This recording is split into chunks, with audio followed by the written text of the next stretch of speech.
to Subject to Interpretation, a podcast which takes us deep into the topics that matter to professional interpreters. I'm your host, Maria Ceballos Wallis. Welcome. In today's episode, we're going to talk about the importance of creating and maintaining a marketing strategy for your T&I business. Giovanna Lester, also known to her friends and colleagues as Gio Lester, is going to talk to us about this subject. Gio is a conference interpreter and working in the languages of Portuguese, English, and Spanish. She's a translator and a writer with more than 40 years of experience in the T&I profession. Welcome, Gio. Hello, nice to be here. Thank you, Maria. In addition to your professional experience, Gio, you are also the current president of Abrates, which is the Brazilian Association of Translators and Interpreters, and you have held many positions in different organizations such as ATA, NAGIT, NCBMI, ATIF, and others, right? Yes, yes, I like helping people. So, Well, in fact, that is actually one of the quotes that I have from you, which is that sharing your knowledge and professional experience is a passion that keeps you growing. And that's precisely what we're going to do today. We are going to, so to speak, pick your brain a little bit so that you get an opportunity to share many of those great ideas that you have about marketing in the T&I business. thank you for the opportunity. Well, it's a pleasure to have you. First of all, what does marketing for translation and interpreting encompass, and why is it important, in particular, for freelancers or sole practitioners? Well, the work we do goes beyond the sounds we make as interpreters and also those little colorful markings on the paper called letters, words, sentences, paragraphs. And we need to be able to convey that to our clients. I mean, if you are a staff interpreter, if you're working at a company, no problem. That's a different situation. But you, as a freelancer, you need to understand that every agency is a client of yours and you need to sell yourself rather than sit back and wait for them to come to you.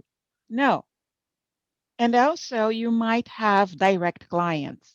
So, how are those direct clients going to create an image of you based on, I don't know, a website, a business card that says nothing about who you are? I mean, I'm referring to the professional directories. You go to the Najik directory, there is not an image, there is no sound there. The ATA changed that. I think it was 2003 or 2005 that we introduced the sound files now. But it's very limited. Being able to portray yourself, your image, the way you want your client to see you is very important. Now, you started along this journey quite a while back. And when you began on this journey, were there any templates? Was there any guidance available to you that you could follow? Nope. It was trial and error. The scientific method, trial and error. That was it. Now, I remember you and I discussing in our pre interview that you wanted to create your own website. And in fact, you went out and you learned HTML. Tell us Exactly. about that whole experience where you felt that it was easier for you to go and acquire a brand new skill than perhaps going out shopping for it. Oh, yeah, that was a bit of an ordeal. See, when in the 80s, when people thought of websites, they were these huge posters that were on the internet and they had no movement to them, nothing. And they were most geared to large companies. For an individual to have a website was rare. And for a professional like translator and interpreters, to have one was unheard of because what were we supposed to do? We're supposed to work with agencies, right? Or a publishing house.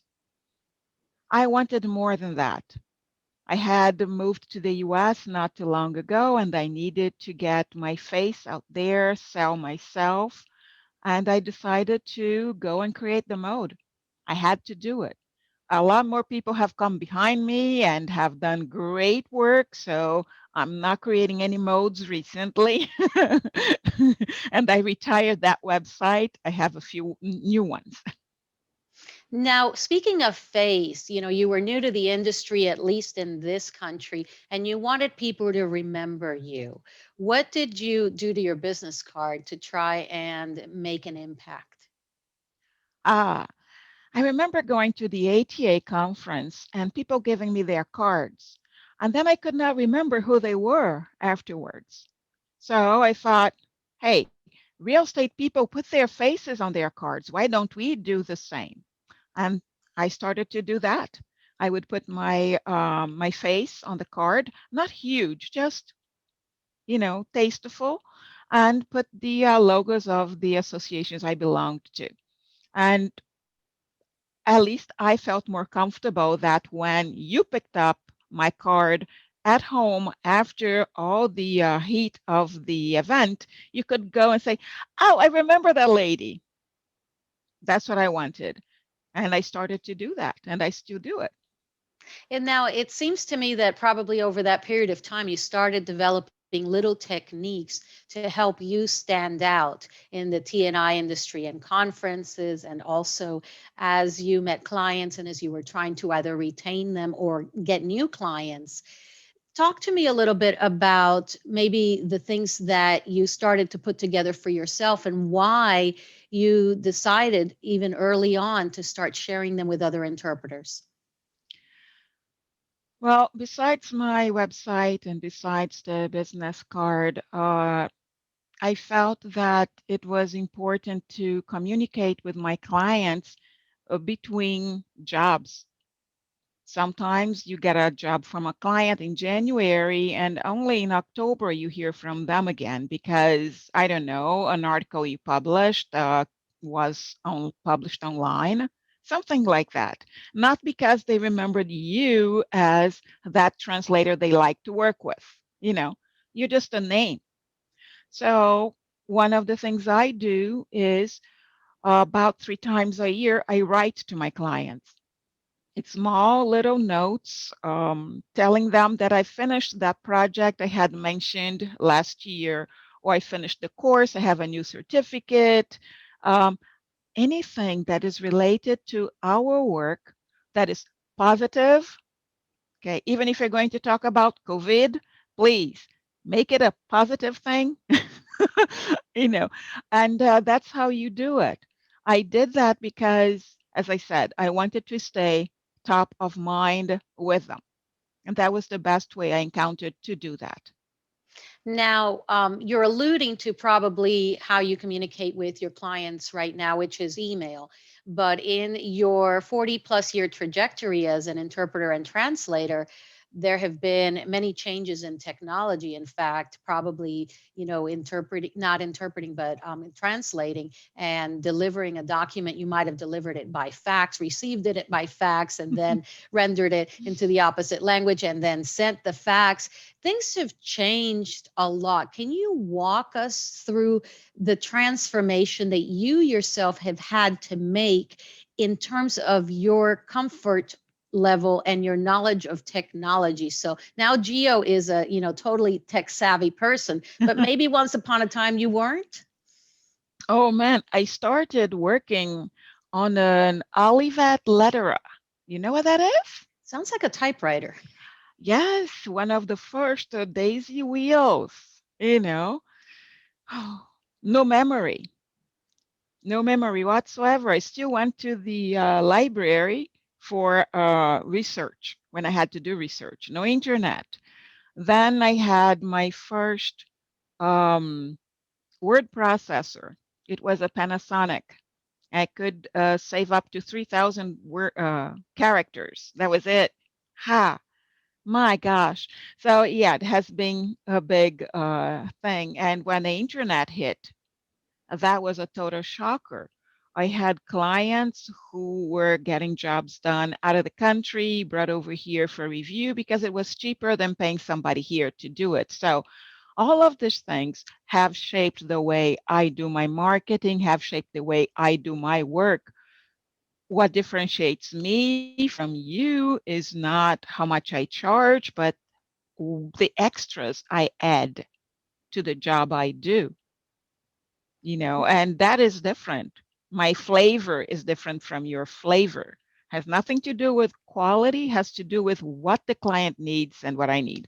Um, so besides that, the getting from typewriter to word processor to computer to storage on the cloud and collaboration on the cloud, there is also it was at the tip of my tongue and then went running away from me. You've been there. So um, there is also the CAT tools, for example. We didn't have CAT tools. Was that process of, oh yeah, I did a translation on the same subject 3 years ago, so let me bring that material to the screen. So if I need to do a search, I can do that. God, dictionaries. Now we have them online. And the CAT tools are so advanced now that you can add machine translation to your CAT tool. You can add electronic dictionaries to your CAT tool. So many different things that can be done nowadays. When I look back, wow, the internet needs to be canonized. So much has changed because of it. It is great. Now, you very early on, you decided that you had to share your newfound, I guess, knowledge with folks. And I believe you mentioned to me that you did your first presentation to members of what was then Flatta, the Florida Association of Translators. Is that right? Yes, the first ATA chapter in the state of Florida. And that was a trip. Nobody knew what a cursor was. And I'm talking about, that was a presentation on the internet, on how to use the internet, how to send emails, to communicate with your clients, the very basics. They didn't even know what a cursor was. What is a URL?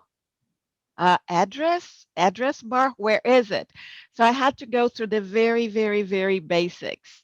And nowadays I have to talk about video streaming, which is completely different. And wow, it's just what, I don't know, 20, 30 years?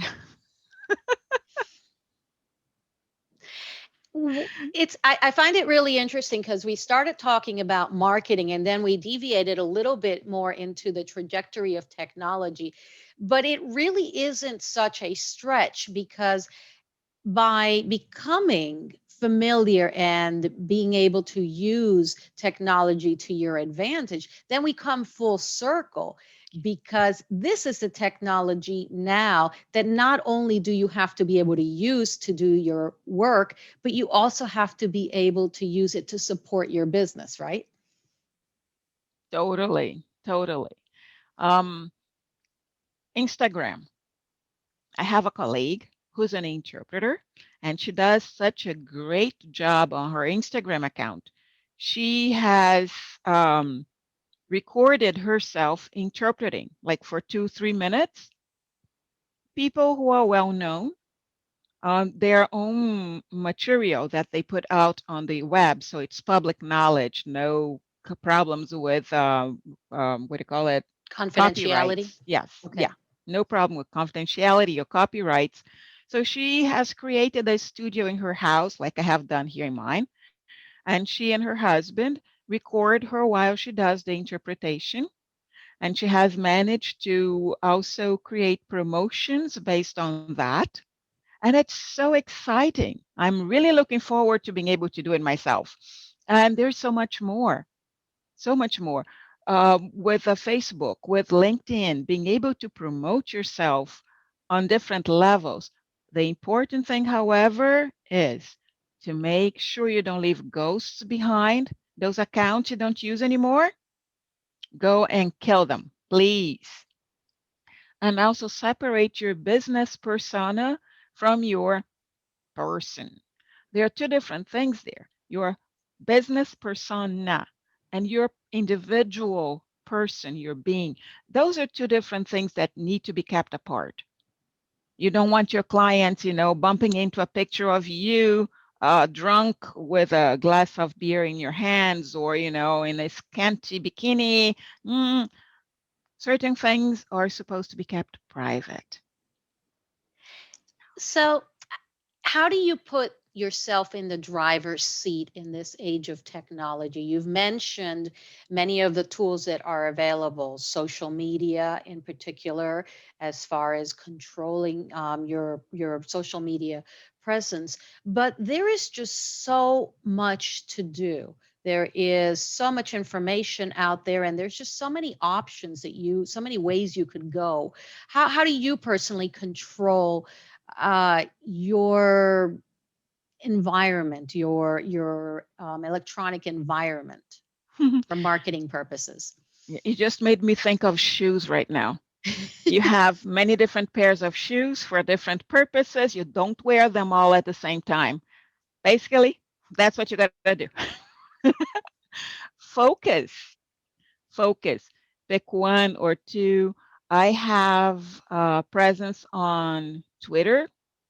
I have a presence on Instagram, but that was something I don't worry too much about. It's for fun, so I can follow my family. Facebook is also family, and LinkedIn is business. So Twitter and LinkedIn are the ones I use for business. Those are the two I focus on. The others are fun for me, and I don't re- invite anybody to it that is not related to my family. Can be my work family or my blood family, but it's my family. There's a difference. So you do that. First of all, you have to separate which ones you can dominate. Start with one of them, learn as much as you can, learn how you can take advantage of the options.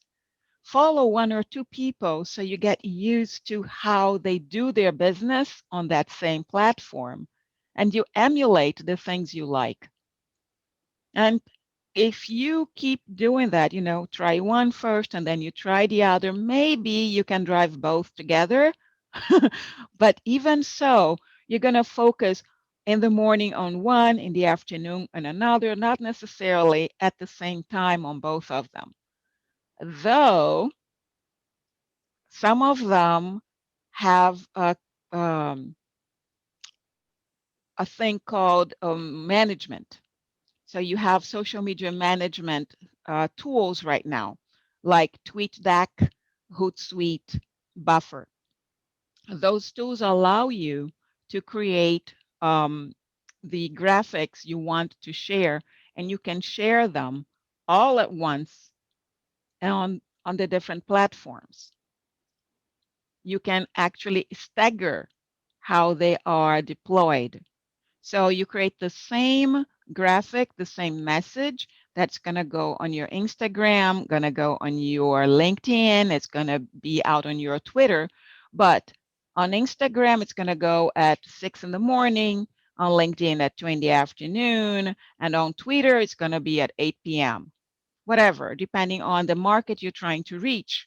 If you're going to go for Europe, 8 p.m. is good because it's a good time over there. Things of that nature. So I kind of contradicted myself here, but it has to do with how you are doing the job. If you are fully engaged in technology and you're using a platform, a management platform, you can do all. Otherwise, if you're doing it by yourself, focus on two of them one at a time, and then you can grow into others. Otherwise, it can become a disaster. You burn yourself. It can be exhausting. We all have encountered the difficulties of living 24/7 in a Zoom world, and especially since this pandemic. But I want to make sure that we make a distinction between these types of passive, maybe not directly passive, but more passive social media, such as Instagram and Facebook, where maybe there's some comments exchanged or some likes. And for example, using the direct contact that something like LinkedIn provides for you. You have you have access to your contacts as well as the contacts of your contacts, depending on whether or not you're willing to invest in a paid account, for Yeah. example, in LinkedIn. And that requires a completely different approach, right? In my mind, yes, it does.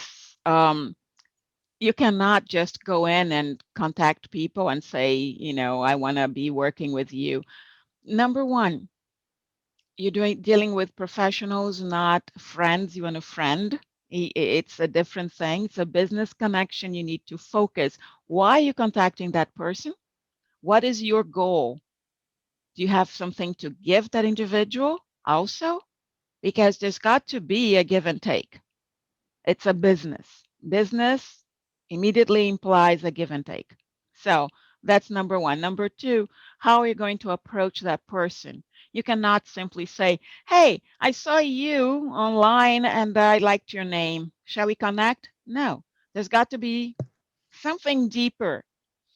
I have written to people I don't know on LinkedIn because I'm a paid member. I can access their contact information, but I have to be respectful. And that's what I did. I was very respectful.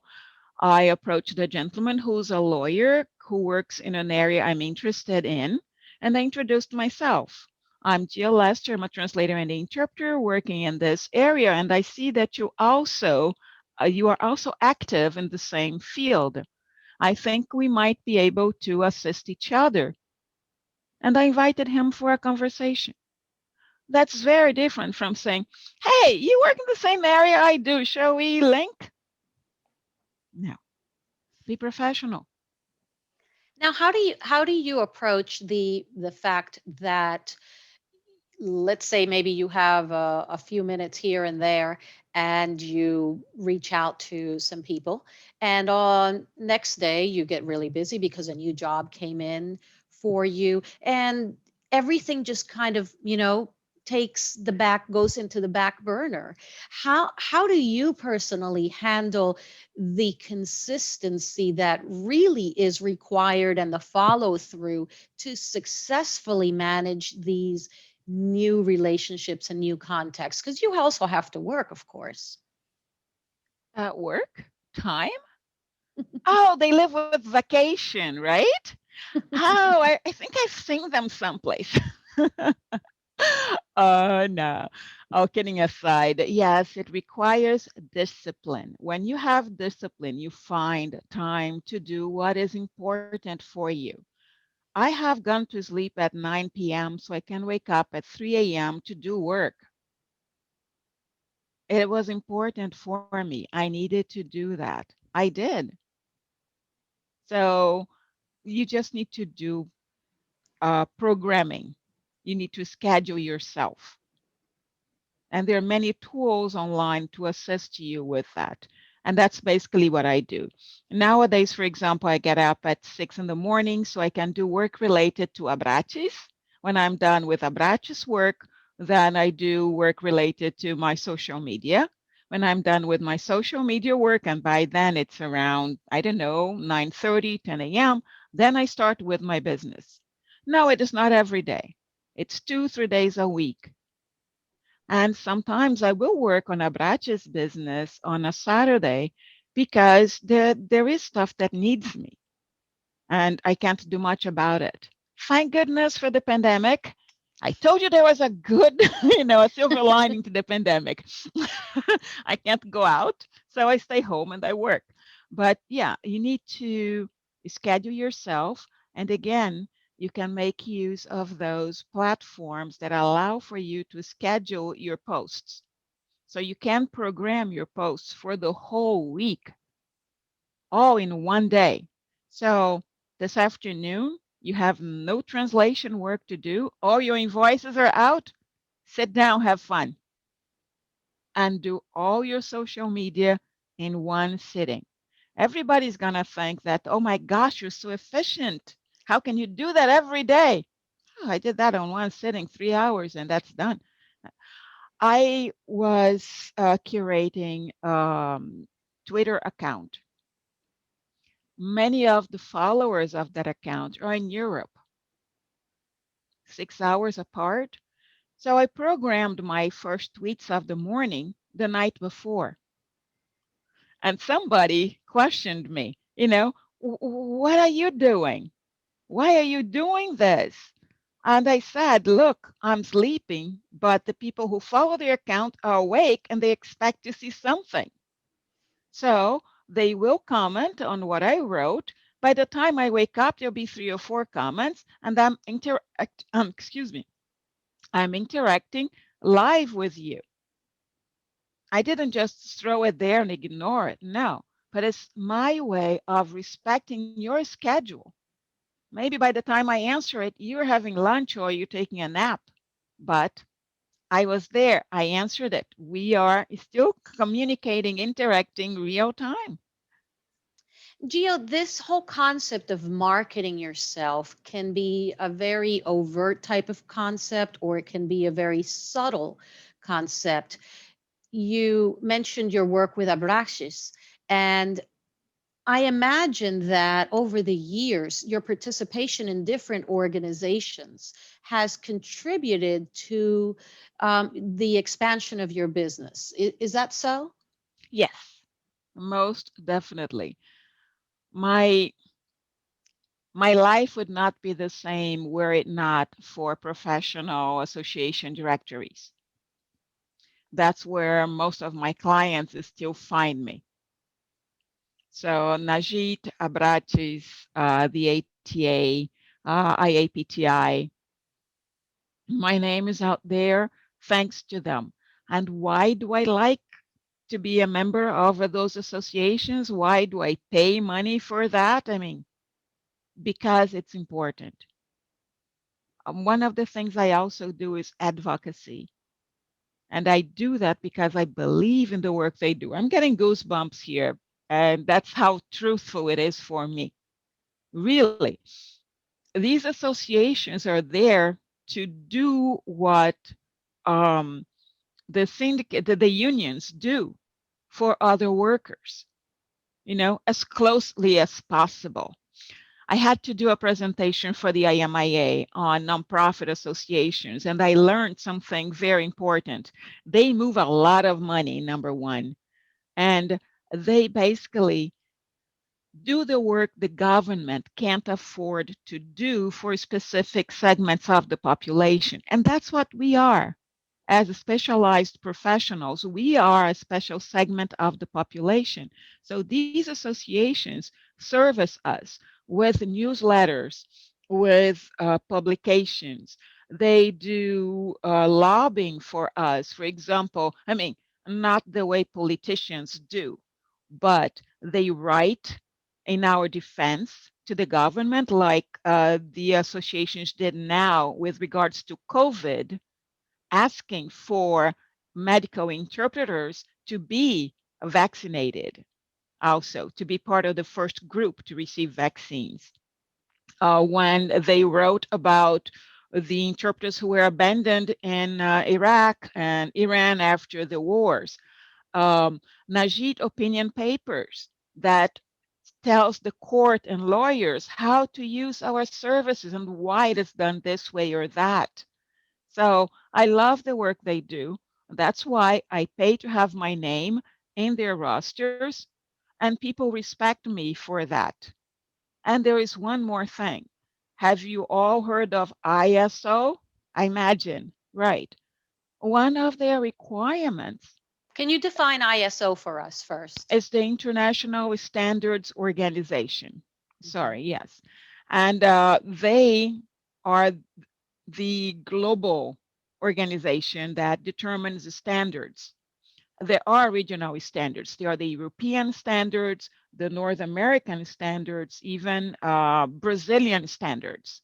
Okay, so ISO requires for you to be compliant with one of their requirements. Unfortunately, I do not remember the number, but for you to be compliant with one of their requirements, that you be a member of a professional association who is a member of the International Federation of Interpreters, FIT, from France. And that allows you to very nicely put on your resume or your business card, ISO, whatever the number is, compliant. You know, again, you are promoting yourself. And why? Because you're a member of an organization that's there fighting for your rights. So, yes, I do. I belong to them and I love it. And that, of course, is the absolute definition of work smarter and not harder. Yes, ma'am, you said it. Now, as far as all of the information that you've gathered over the years, you have obviously done presentations and you've shared it with colleagues, and I believe that you're one of the most generous in spirit colleagues that I know, because you share your knowledge freely in any way that you can. But sometimes you actually have to put it down in a very organized manner so that people can actually work it out from A to Z, so to speak. So you've put together a course for authorship program in the La Mora Institute of Interpretation, in which you actually not just go over the things that we've talked about today, but you actually walk translators and interpreters through all the things that they need to do to establish their social media presence, et cetera. Tell me more. Ah, one of the issues that we have is when we go to work and nobody knows how to handle us, and we really hate that. Yeah, like being called a translator. And when you're an Eh, interpreter, of course. yes. So I started by helping um, those who are going to take the course to understand the parts of a website, the mechanics of it, how it works, how it gets together, how it gets put together, the need for having a professional do the work. Okay. You are learning the language that this individual is going to be used when talking with you. It's not for you to learn. I'm not teaching you to do a website. No, I'm teaching you to understand what is required so you understand the price you're being charged. And you also can prepare yourself. You select your pictures, the text you want on your website, identifying the clients you're going to be writing for and attracting with your material. All that is very important. So that is the one part about websites. I also talk about communicating with your clients in a positive way. Just as I mentioned before, I do 3 or 4 times a year. It's not all the time, it's not every time something happens, but it's important for you to stay top of mind. So there are companies that do mass email distribution. However, they do so in a way that each one of those emails come up to the individual in the to area. It's directly to that individual, and you feel respected, represented. It's not like when we receive emails from agencies, dear linguist, I have a name. I want you to use my name. I like it. So that's another thing I do talk about, and we actually get to create one of those messages. So it's very interesting. And I also talk about a program that actually it's what they call SAS. It's a service as software as a service, SAS, software as a service that is online. It's free. You can pay if you want. You can have a paid account, but it's also free. And the features allowed for you to create nice graphics. They have already templates. All you do is go there, change the picture, change the text, but you leave the lettering, you leave the colors. So you make it your own. Well, one So of the those are the things three that, pieces. okay, I'm sorry. Go Yeah. ahead. Yeah. So those are the three pieces that I cover to to to give you the basics. From there you can, extrapolate and grow more and do more things. And one of the great things about that course is that you have really done all the legwork for everybody. It would have probably taken me tens of hours to go through the internet and try and find the best apps or the best programs to create a template for this, that communication, advertising, etc. But you really nailed it. You just went right in there and you give the students an opportunity to create their own vision. What characteristics do you feel that an interpreter or a translator needs to be successful in marketing? Of course, this is apart from the knowledge skill, the knowledge sets that they have to have, knowledge skills and abilities that they have to have for their interpreting or their translation service. Um, Curiosity is number one. It might kill cats. However, it makes for great professionals. You need to be thirsty for knowledge. I attended a seminar today that was absolutely incredible. I'm taking courses right now. I'm taking a course on interpreting. I am an interpreter, but I'm refreshing myself, my knowledge, my vocabulary. Language is alive, people. Don't forget that. I'm taking a course on comparative law. So study, learn, be thirsty. That helps you a lot. And not only on specific subjects, idioms, learn jokes, even swear words. So all of this becomes part of our lives when we are behind the microphone. We don't know what's coming out of that person's mouth. So it's very important for you to be prepared. Even if you do as I do, which is pick your client, you know, knowing who you want to serve, identifying that niche that you belong to, and going after the individuals that operate within that niche for you. Even so, sometimes you get surprises. I remember I was in a deposition and somebody brings a dog in. I had to interpret something that the deponent made, a comment the deponent made about that had nothing to do with what was going on or legal. Yes, surprise, guess what? So, Now, I have heard you say this before, and I think it's important that we reemphasize it, which is that you believe in picking your clients. yep, definitely. What advice do you have for newbies in the field? Maybe it's somebody who has just gotten a certification, has just graduated from a 2 or 4 year program, somebody that's new to the industry. What advice do you have for them in terms of picking their clients? Okay, there are a few parts to this advice, so I'll try to be succinct. Number one, understand what your passion is, what really moves you. Discover that, and then go after people who work in that field, who work with that subject matter that attracts you. And make sure to prepare yourself for that job. Once you do that, you need to, in your marketing, identify yourself as somebody who does that, who is good in that aspect. However, you're not going to go and say, hey, I'm Gio. I know how to paint walls. You need to think in terms of what your client wants. You want to attract them. You cannot be chasing each one of them. You want them to come to you.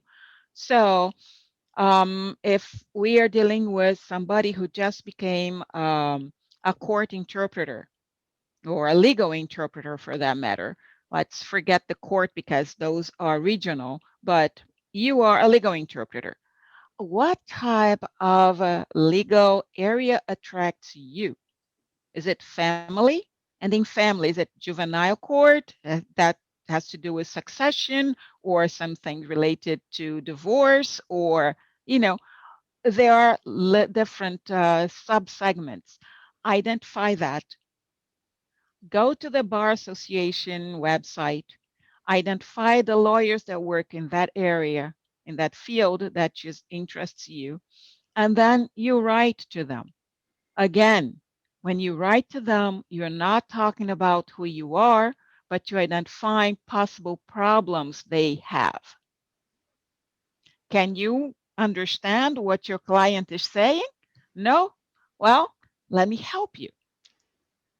In my website, I say um, whether it is a change in lifestyle or a professional endeavor, let me be your voice. And that has to do with what my clients are looking for. There are websites that can help you identify exactly the language you can use to help with your marketing. They are there. But the most important thing is one, know what you want to do, what areas you want to work with. Two, understand the needs of your customer and cater to that.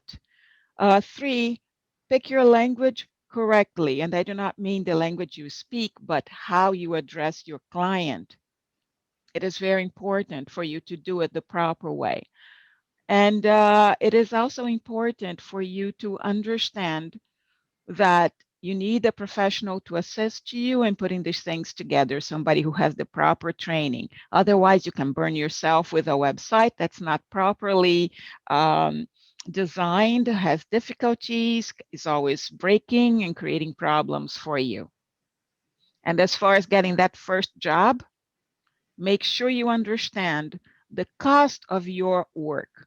How much does it cost you to get the job done? More easily. Think in terms of how much you want to make at the end of the year. Break it by the number of weeks you want to work. And there is a formula for that, and you're going to find it in many different places. Once you do go through the formula, you find who you want to work with, bring those two pieces of information together, and take a leap of faith, a well informed leap of faith.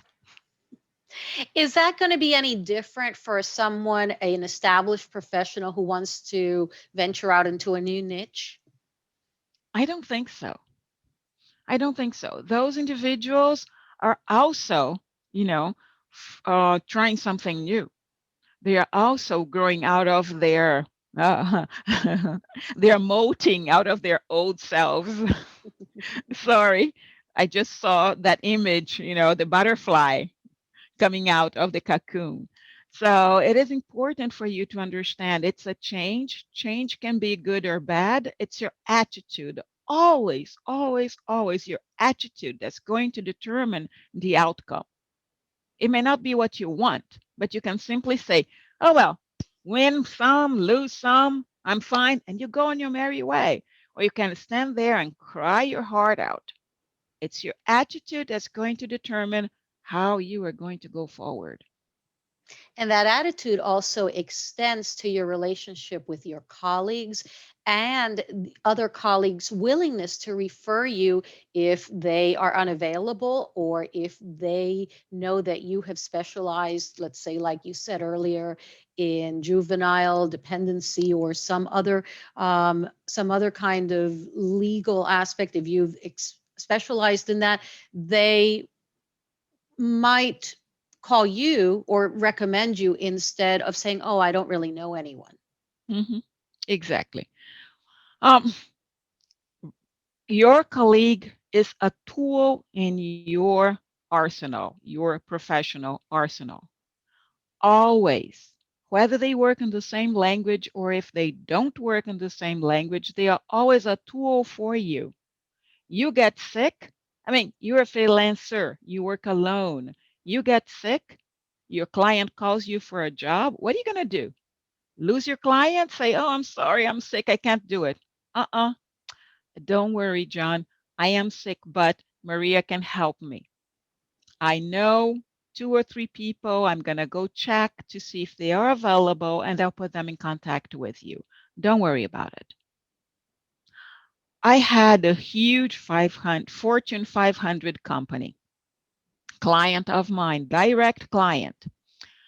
And I had to leave. I had to go to Brazil and spend 6 weeks over there.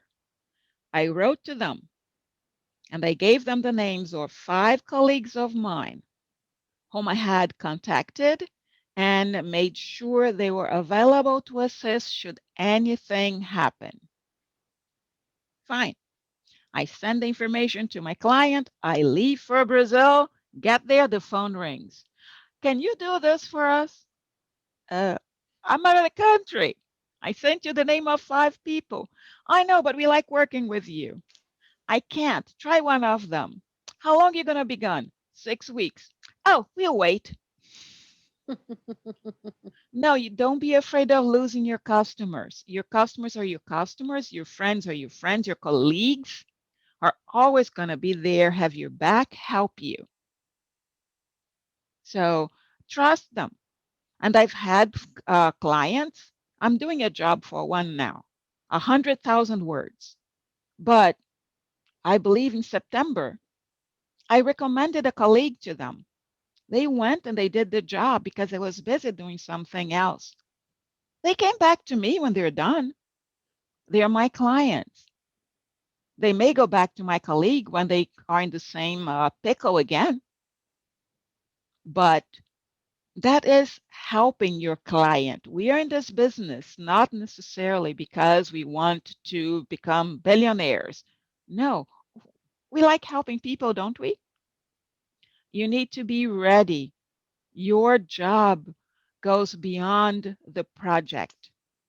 You receive a project, you deliver the project, you want to know your customer is happy.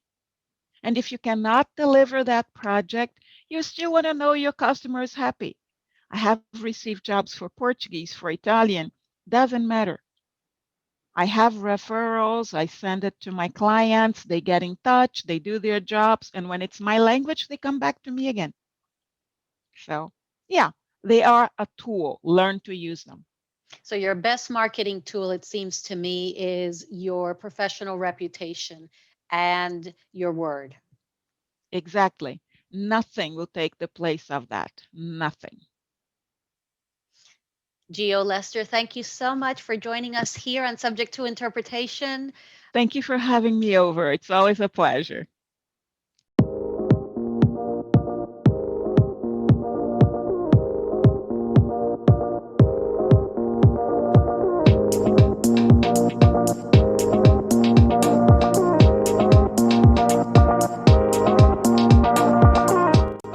Thank you for joining us here on Subject to Interpretation. We hope that this podcast has enriched your journey along this fascinating field of interpretation and translation. If you're watching us on YouTube, please share your comments with us below. And if you're listening to us, don't forget to subscribe so you don't miss our weekly episodes. Take care.